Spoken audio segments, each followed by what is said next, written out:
Rape of the Fair Country by Alexander Cordell. Set in the valleys of South Wales during the 1830s, this turbulent, unforgettable drama begins the extraordinary story of the Mortimer family. A family of hard men and beautiful women, all forced into a bitter struggle with their harsh environment as they slave and starve for their cruel English ironmasters. But adversity could never still the free spirit of Wales, or quiet its soaring voice, as the men fight, sing, and make love, even as the iron foundries ravish their homeland and cripple their people. 'Tis a rape of the fair country. They've had enough. Benefit clubs, medical aid societies, Scotch cattle, workers' union, they all march down to Newport. Give us a charter or give us death, cry the workers united.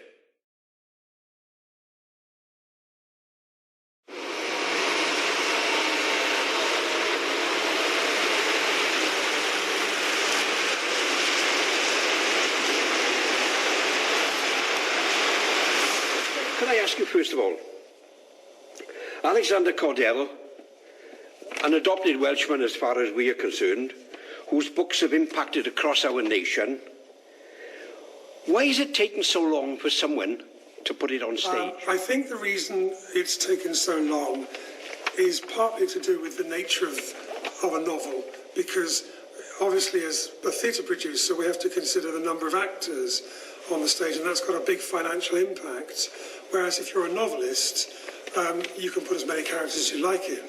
So there are hundreds of characters in for example, Rape of the Fair Country, and I think it's just been very daunting. It's a big novel. I think that's probably a reason why it hasn't been filmed as well.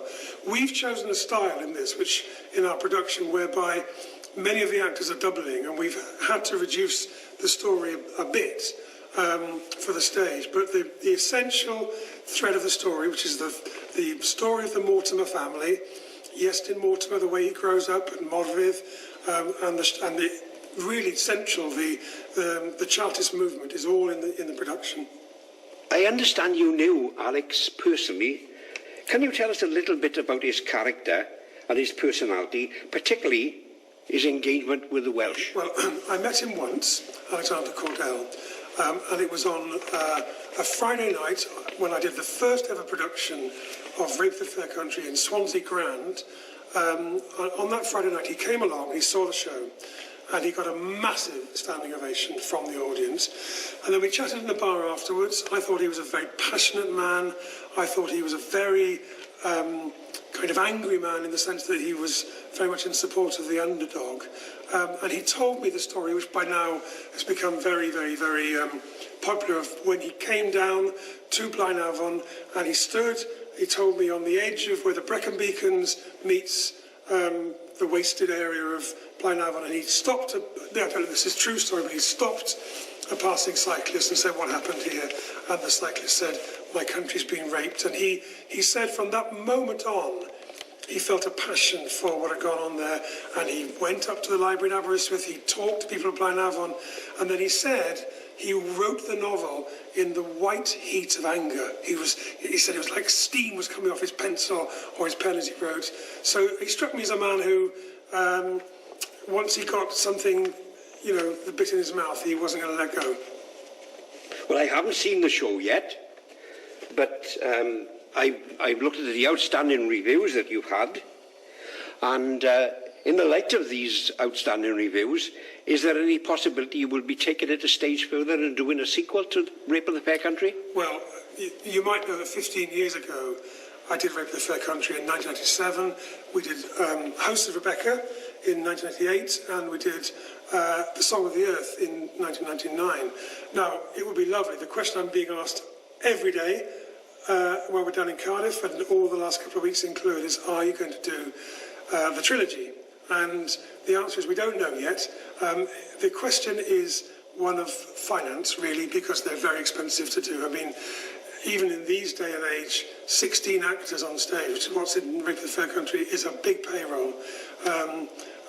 We would never make money on a production like this, but I take your point. It's very, very important, I think, for these stories to be told. And of course, Song of the Earth and House of Rebecca, they deal with different aspects of Welsh society, not just the ironworks and the coal mines. So it's a great big vision, which I think needs to be recognised and not taught enough in schools. We talk a lot about world history and so on in schools, but Welsh history is slipping away, I think.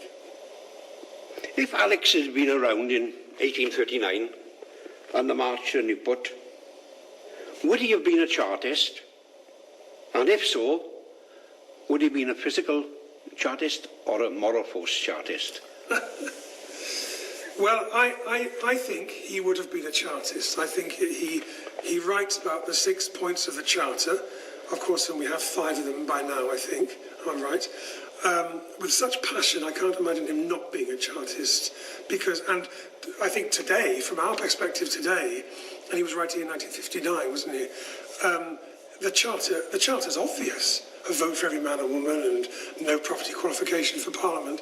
So I think he would have been one. My personal view is he would have been an activist as well, not just a moral Chartist. He said to me a couple of times that evening when I met him, he said, for people to make change, sometimes blood has to be spilt. And he was very, very, very careful about how he said that.